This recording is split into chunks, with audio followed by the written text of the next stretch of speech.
You don't just live in your home. You live in your neighborhood as well. So when you're shopping for a home, you want to know as much about the area around it as possible. Luckily, Homes.com has got you covered. Each listing features a comprehensive neighborhood guide from local experts. Everything you'd ever want to know about a neighborhood, including the number of homes for sale, transportation, local amenities, cultural attractions, unique qualities, and even things like median lot size and a noise score. Homes.com. We've done your homework. With an American Standard heat pump system, the future of heating and cooling your home is already here. Bringing constant comfort to your home, American Standard heat pumps are energy efficient, reliable, and ready for tomorrow, today. Plus, making the upgrade from your traditional furnace or AC unit is easier than ever before with home energy offers, rebates, and tax credits. Learn more at americanstandardair.com/electrification. American Standard, built to a higher standard. This episode is brought to you by Progressive Insurance. Whether you love true crime or comedy, celebrity interviews or news, you call the shots on what's in your podcast queue. And guess what? Now you can call them on your auto insurance too with the Name Your Price tool from Progressive. It works just the way it sounds. You tell Progressive how much you want to pay for car insurance, and they'll show you coverage options that fit your budget. Get your quote today at Progressive.com to join the over 28 million drivers who trust Progressive. Progressive Casualty Insurance Company and Affiliates. Price and coverage match limited by state law.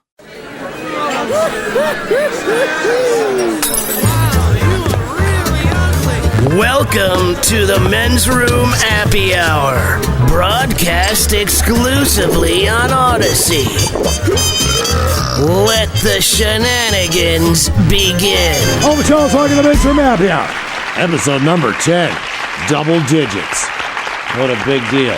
It is. Thank you for joining us exclusively on the Odyssey app. A lot of crap going on around here. I believe we just got word. What is it? Daily Mig Show has your last chance to get tickets to see Pearl Jam Pajama Jam. That's going on next Friday at the Aurora Borealis and Shoreline. I guess if you show up in pajamas, you got a chance to win tickets to Pearl Jam. That's my understanding. Okay. Oh, nice. That's hot off the press. That's I don't even think we have anything on the air about that yet. I like that spot too, man. I've been up there a couple times. What is that? It used to be Goldie's up on 99. Okay. But it's got like the top part is like a restaurant and bar, and then the basement they have like a whole like stage and everything. Oh no shit. Yeah. Okay. So I've been the last few times I've been there is for Taryn's her dad's band. All right. Okay. That makes sense. What's the name of his band? I know he plays in a band. Oh, I should know this. You remember everything. I can't remember. You've seen the band. There's goddamn like 15 people in that band. Oh really? Yeah, he's in the horn section. There's like a couple singers. Oh, cool. It's All bad. right. Hell's Bells? No, that's Mojo Cannon. Mojo Cannon. That's a cool name. Mike and I were going to form a band called 90 Pounds of Dick. Not for any reason other than... But I just couldn't get past the board. Well, we said it might have like 40 members in the band, but still. What was They're all Richards. Yeah. It is Mojo Cannon. What was the story you pulled about the guy who had? Was it like he was in New York, and they were saying something about his like property, or there was some kind of dispute about something. Okay. And then he carved out a giant dick. Oh yeah. That was one of yesterday's stories. Oh yeah, put it in the front yard. Yeah, he just had this big old massive phallus out in his backyard. He was fighting to keep it out there, and I loved the headline. It was something to the effect of like, "Man fights to keep up his giant wooden penis." Dick. Yeah, the thing is, so he didn't do it out of protest. According to this guy's like. My wife, I guess he carves, like in his spare time. Chainsaw. And his wife said it'd be funny just to do a big dick. He's like, look, it's my wife's idea, right? Yeah. So he's not throwing it under the bus. He's like, so I carved the dick. And we put it in our yard. The problem they're having is I just assumed it was his backyard. Yeah. It's his front yard. Right. So the city's kind of like, look, man, you just can't have a giant dick in your front yard. It's sexual. And he's kind of like, look, it's only sexual if you make it so you pee with the thing as well. Right. You know what I mean? It serves other purpose. I don't think he's celebrating urination, but still, he's like. And then I looked at it. It's just this big, tall, skinny dick. He got arrested with the ball. Did he get arrested? He got arrested. That's so stupid. For displaying offensive sexual material on his lawn. So this is in Saratoga, which is upstate New York. You know what? If he puts a hat on top of it and colors the balls black, it just looks like a little dude. Here's what it is. The guy wanted to build a shed on his property. Okay. Right? And so the Saratoga County, the town of Wilton, revoked his building permit for the workshop the prior October. So it's like, all right, well, if I can't do that, I'll just carve a giant penis. Dick, put it on my Stick it in the front yard. Yeah. There's a guy in, maybe it was Canada, might be the States, I don't remember. So he has a big-ass boat, and the boat was on his property. Did you see this? Yeah. So they said, man, you got to build a fence around the boat. So he's like, fine. He doesn't put up a fight. He just says, okay. Do you see this? Yeah. So they build the fence, and then he hires these artists who paint exactly what the boat looks like if the fence wasn't there. Right. And On it's the- like, on the fence. There you go. Basically yeah, on the camouflage fence. the fence, yeah. Yeah, it's exactly it. So if you look at his fence, the painting paint is done. He likes looking at his boat. It looks like a boat. photo. It looks like a photo wrap. It's Yeah, It that's what I looks mean. awesome. yeah. It really does. Great art. Because he wants to look at his boat. Like, screw you, dude. I do what I do with All right. my Have you property. seen the trash can, like, middle finger one? No. Same thing, like some HOA rule, like you got to have a fence around your trash can or something. Okay. So the guy built it to like just fit the trash cans, and it looks like your fingers, but one of them's up. But it's the trash can. Nice. I like those Good work. little bits of rebellion. Yeah. Sure. That'd be the hardest part about moving into a place that has HOA, with just dealing with whoever the Right. I the had an hierarchy. HOA in Baltimore. The thing is, I didn't know there was an HOA because I was renting the place most of the time. And when you rent, you don't put a lot of work into the place, so to speak, just enough to be comfortable. Like, I'm not doing anything extra. So I ended up buying the place 6 weeks before we got the word we're moving to Seattle. It was irritating. But I'd lived there for 6 years. No idea there was an HOA. And the first time I got a hint of this, I had a little gas grill because I was on the ground floor, and I had, maybe a 10-by-6 plot out there or something. But I'm out there. I'm grilling a hamburger, man. Right, like a standard hamburger. little concrete area you'd have outside a one-bedroom a condo. patio. And that's it, right? Just basically a little patio. No big deal. Whatever. Most of the neighbors seemed cool, but I remember I'm cooking a burger, and I've never seen this guy before. It's like this older couple, but they have a clipboard. I think they're trying to sell some shit or something like that. And then the guy walks up, and he looks at me, looks very unhappy. I'm like, well, what's up, man? He's like, you can't grill burgers out here. I said, that doesn't make sense because I am. He goes, no, well, you can't grill burgers outside. I said, okay, you are confusing whether I can or whether I'm supposed to be. So is this a rule? And he explains it to me, and I'm like, man, I had no fucking idea. I'm going to be honest with you. But that said, I said, Could you have done a hot dog? well, I said, I'm going to finish cooking my burger. We need to understand that. And then we won't have a problem after that. So they let it go. I finished my burger. I did not do it again. Whatever. So now we moved to Seattle. God, they can get douchey with that, too. They're douchey about everything. So Did they have a general area where you were supposed to grill, like an No, apartment it's just complex? you forget because we've been out here for 19 years. Yeah. But like back in Maryland, like almost every condo or apartment will have a rule that you can't even use a hibachi on your back deck. And I didn't know that. So when I moved here, I was like, this is great. So I don't know where the fuck you're supposed to do any of this stuff. I don't know. I didn't really utilize the facilities, blah, blah, blah. So, all right, no worries. Moved to Seattle. A girl that actually used to work here with us ends up moving to Baltimore. She needs a place. I'm like, here's my place. Stay there. Great tenant. She calls me one day and she's like, the HOA showed up. I'm like, oh, for fuck's sake. What? So apparently the curtains in your window, if people can see through your window, see the back of them must be white. And I said, somehow that seems so fitting for that particular place. But, okay, she's like, I didn't know. I said, look, man, just put a white back. I said, don't fucking deal with them. I'll deal with them. So me and my wife, we would deal with the HOA all the time. Before she lived there, and this was fair, there was a guy named Tom that lived there. And Tom's one of those guys where I needed someone to move in real quick. Because I'm like, fuck, man, I just bought this place. We're moving to Seattle. Ends up being this guy, Tom. Tom, incidentally, Mike, is the guy that was going to beat my ass the day I was wearing the feet hats. Oh, yeah. Right. So we weren't friends, okay? And years had gone by since that happened. What, you called him in a pinch? Well, no. How in the hell We in a had city that big do you fucking just randomly run? Because there's a guy, a friend that we both have. This guy, CJ, calls me and says, hey, man, you need someone to rent? I go, yeah, I'm thinking of CJ. Because I got a buddy named Tom. He just needs a place. So I'm like, fine. So me and Tom, we talk on the phone. We arrange it. Tom is going to now come visit the place to make sure it's a place he wants to be. Sure. It's kind of difficult to find if you don't know exactly where to go. But so we're on the phone with each other. It's like, yeah, man, I'm pulling into the complex, bro. I said, look, I'll tell you what. I'll just go outside where you can't grill burgers, and you'll see me, and just pull up there. You can park right there. So I hear him chuckling, right? And I see his car pulling around the corner, but his windows are tinted, so I don't know who it is. I don't realize it's that Tom, the guy that wanted to beat my ass. But that was our last interaction, right? So he starts chuckling.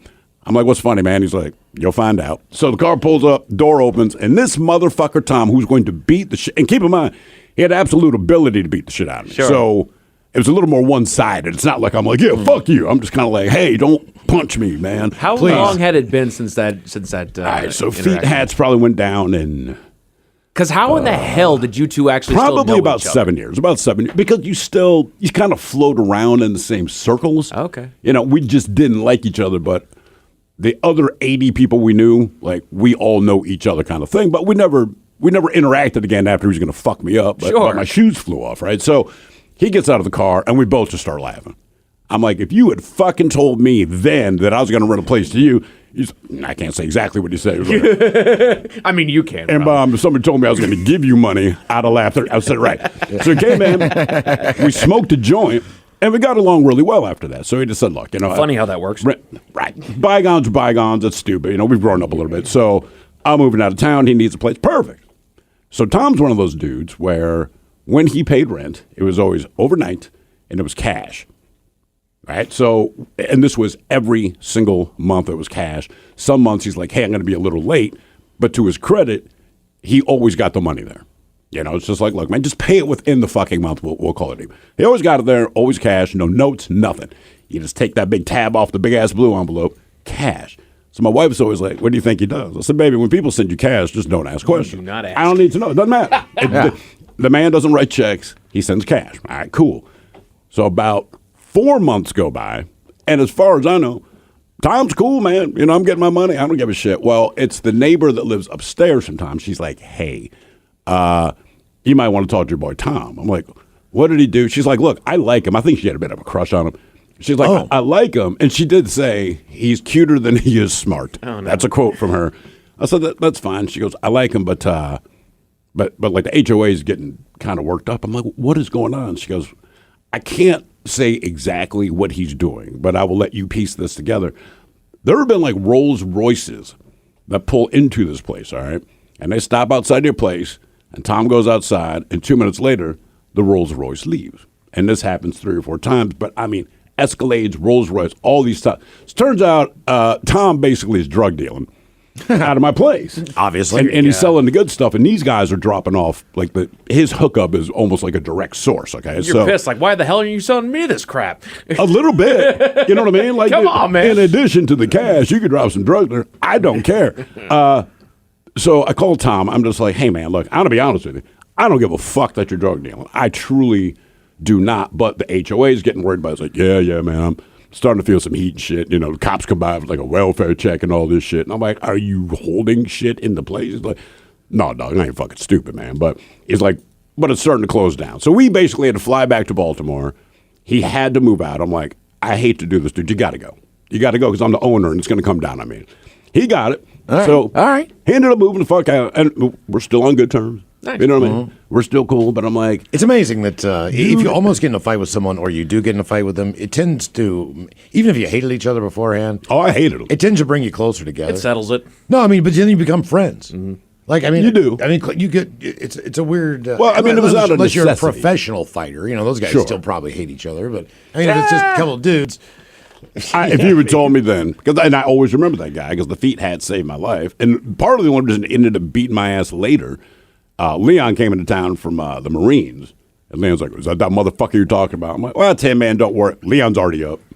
Talked to him. Hey. I don't know what the conversation was, but Tom seemed a lot cooler after that. Yeah. Because Leon didn't fuck around. We had what was the first smoothie place that Emerald like City or Orange Java? Julius or whatever I know what you're talking about. I can't remember the name. My buddy fucking punched me one night, man, and he fucked me up so bad. He was my friend after the fact. I knew him casually, like pretty well. Yeah, like Tom.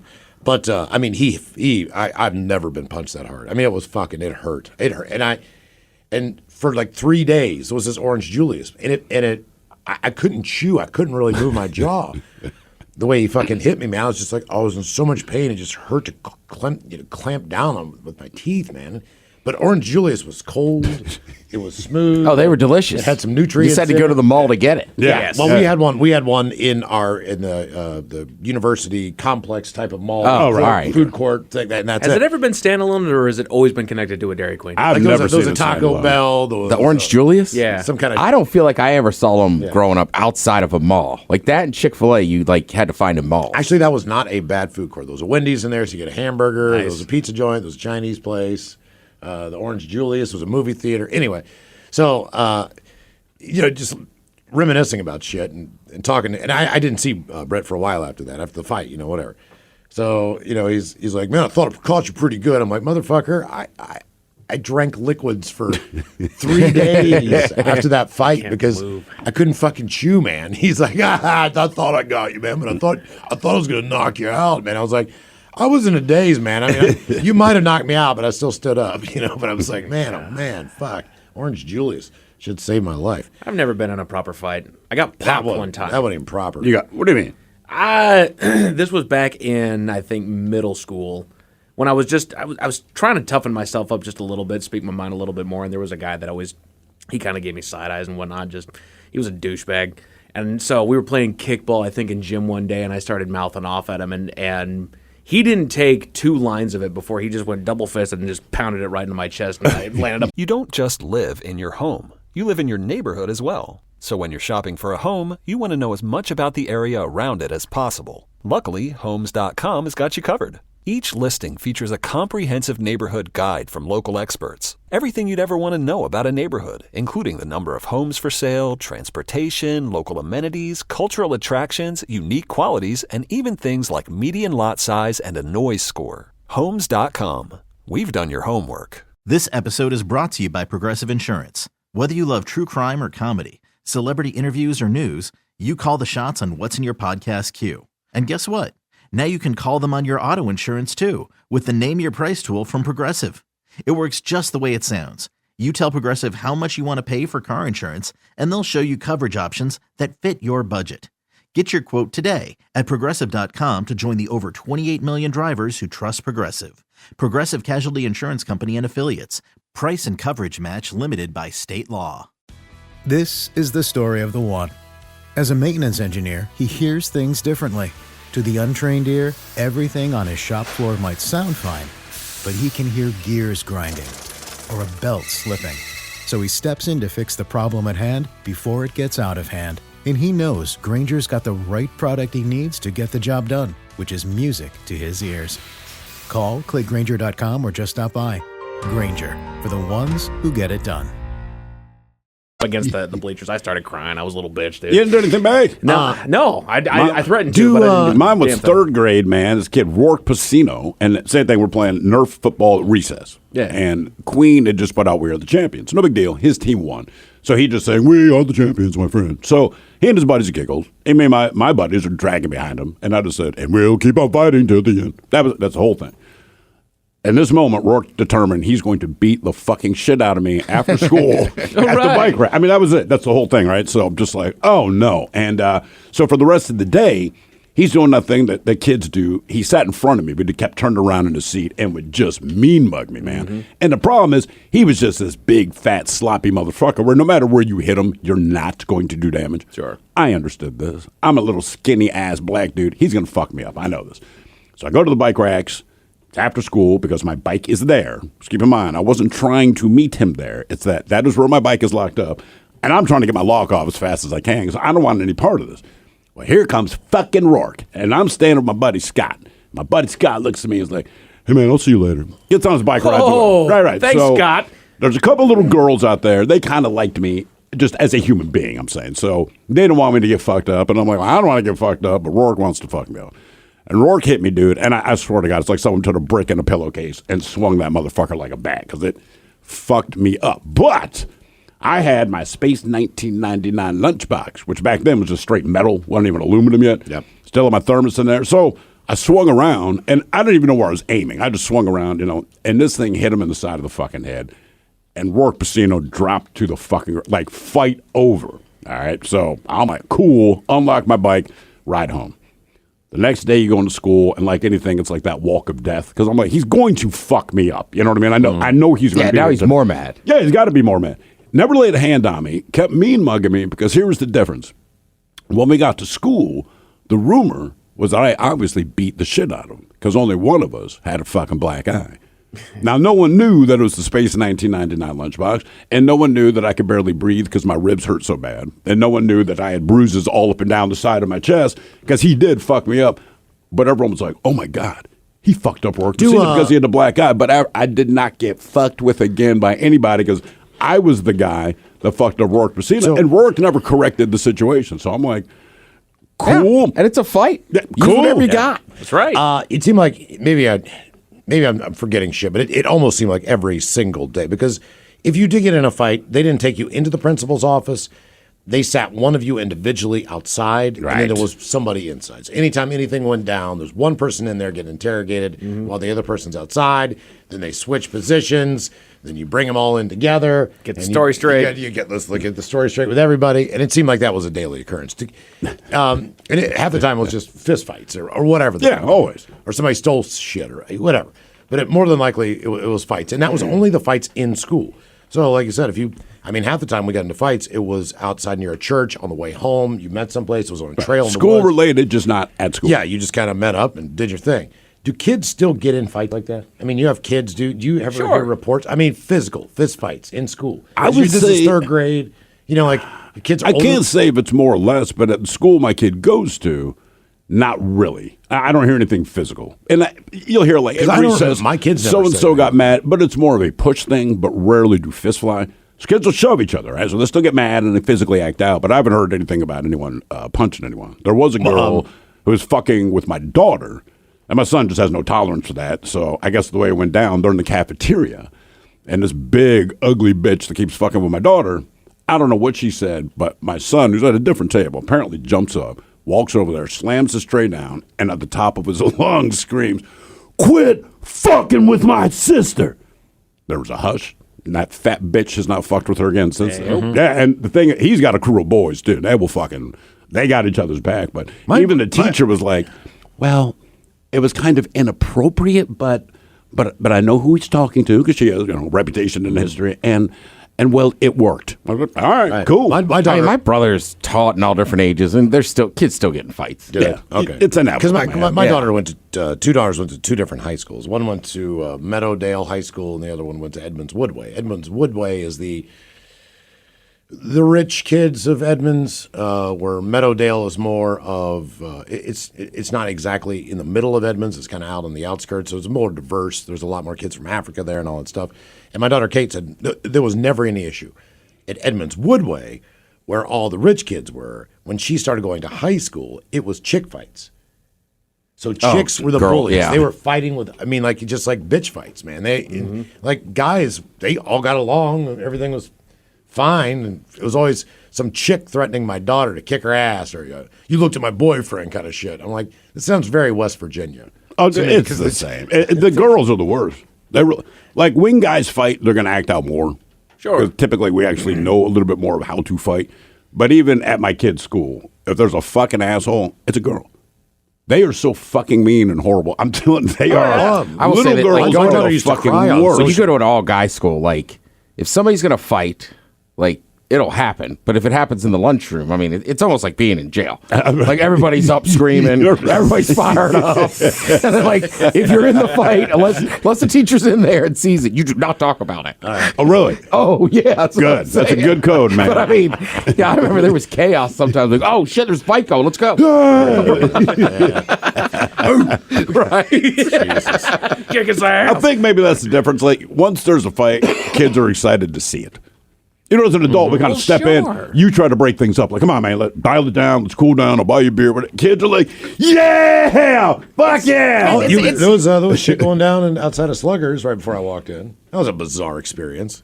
Oh, really? They're old. I mean, these are old fucking people. These are Rolling Stones. That's who's there. I know, but it's these two dudes, man. And I thought at first they were friends just arguing, but I don't think they knew each other. I don't know what the fucking deal was, but there was a bouncer out front, a doorman, and he fucking walked over there and straightened it out, told me and my buddy to wait for a second because we were in line, a couple people in front of us. But so he separated them. There's cops everywhere. I don't know what the fuck they were doing. But anyway, so I walk in, and it's an older crowd. I think a lot of people are in from out of town type of thing. Correct. Yeah. There's 5 fucking empty seats at the bar, right? And Which at that place is a happens. group had to just have walked out the front of them. I don't know. We just walked in. I was like, gold mine. Fucking. So this woman goes, I'm saving these seats for my friends. They're just leaving the stadium. They'll be here in 5 minutes. My ass. And I'm like, Nope. My ass. I could just tell by looking at her, like, I don't want to engage with you. Like, I can tell that no matter what I say, it's not going to. No, It's you not don't understand what she has going on. going Miles. to get into her brain, and it's not going to be 5 minutes. So even when I went back downstairs before I left, she is not there.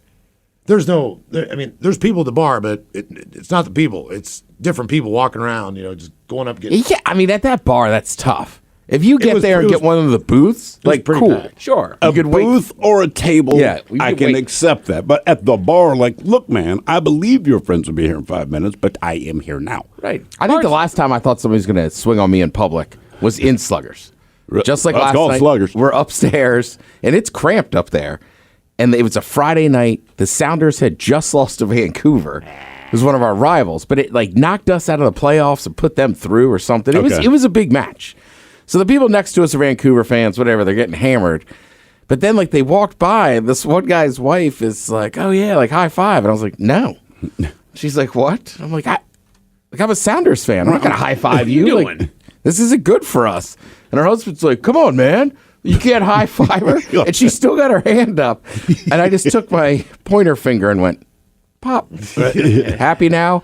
And then as it left my mouth, when I went, "Happy now?" I was like, "Oh shit, he might punch me."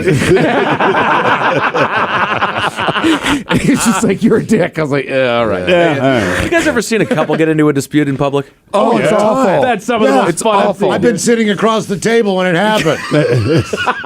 I don't want to come here to fucking argue with you. No! Like, God damn it. Dude, one of the first trips I ever took with my wife, I saw more couples fighting there than I ever have before, ever have since, or anywhere else. you guys go? We were just walking around Vegas, dude. We're going up and down the street. Oh, I- Vegas. Oh, Yeah. Yeah, sorry, but yeah, we were in Vegas, but there were so many couples that were just having that talk right God. outside. I saw guys get slapped. I saw drinks fly in faces. Like, this is great. I love Vegas. I haven't seen that crap Like- since. I In told you- Vegas, you'll see it because you're in the land of drugs, prostitutes, gambling, and booze. And one of the two people in the couple, usually the guy, is going to swing for the fences in Vegas. Right. The other one has a different agenda where they want to see shit. Right? And look, that I go through with my wife. That's the difference. When we go to Vegas this time, I know why they're there. We're going to see whoever it is I'm seeing. My New edition. Yeah. Cool. It is new edition, right? New edition. Thank you. By the way, real quick, going back to Craig Daly's band, Mojo Cannon. Yes. Now, he's we always call him the legend, living legend. I just looked up their band. You know what his nickname is in the band? Oh, no. Craig T-Bone Daly. T-Bone. Give me one of those sticks. Look, I thought I was going to fucking punch a guy in Vindictive. I told you that story about just sitting there. The couple from San Diego. When they got into a They're fight. just going on. There's 4 of them all together, right? So there's 2 couples. They're in from out of town. But the couple that was beside me, it was fucking get to the point where it was bad. They were also fucking drunk and hammered. Now the guy that I'm with, my buddy, because I'm like, look, man, I'm gonna fucking knock this guy out, have my back, and he's like, I can't get off the stool, man. I can't. My buddy came home one time, went to his girlfriend's house, and she was fucking somebody. Okay. Oh, God.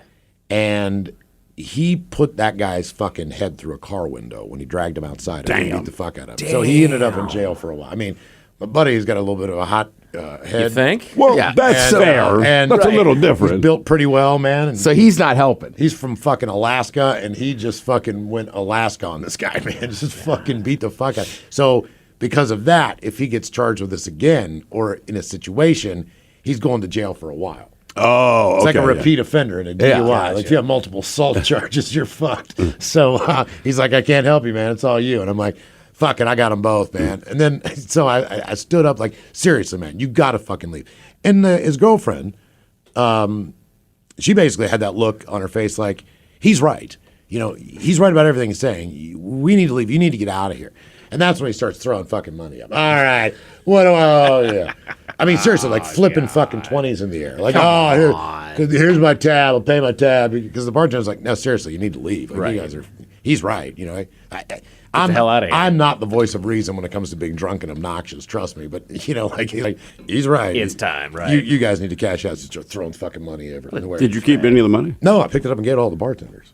Attaboy. I mean, I'd like to get some guy so mad that he's throwing money at me. If you had to deal with that fucking guy, you know, all that shit, fuck that. Ric Flair just did it. When that's right. Yeah, did he really? I'm leaving. That's no tip. Okay, you still need to leave. It doesn't matter that you're Ric Flair. Get the hell out of here. Woo! All right, bitches, there you go for episode number 10 of the Men's Room Happy Hour. Enjoy the weekend. Oh, and fuck everybody except you.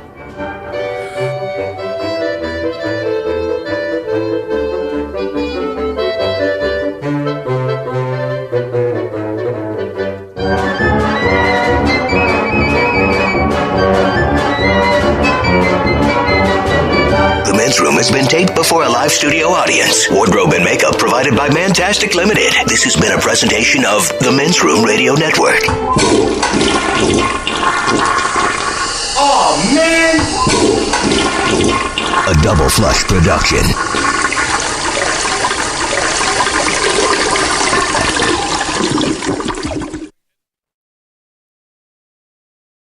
You don't just live in your home. You live in your neighborhood as well. So when you're shopping for a home, you want to know as much about the area around it as possible. Luckily, Homes.com has got you covered. Each listing features a comprehensive neighborhood guide from local experts. Everything you'd ever want to know about a neighborhood, including the number of homes for sale, transportation, local amenities, cultural attractions, unique qualities, and even things like median lot size and a noise score. Homes.com. We've done your homework.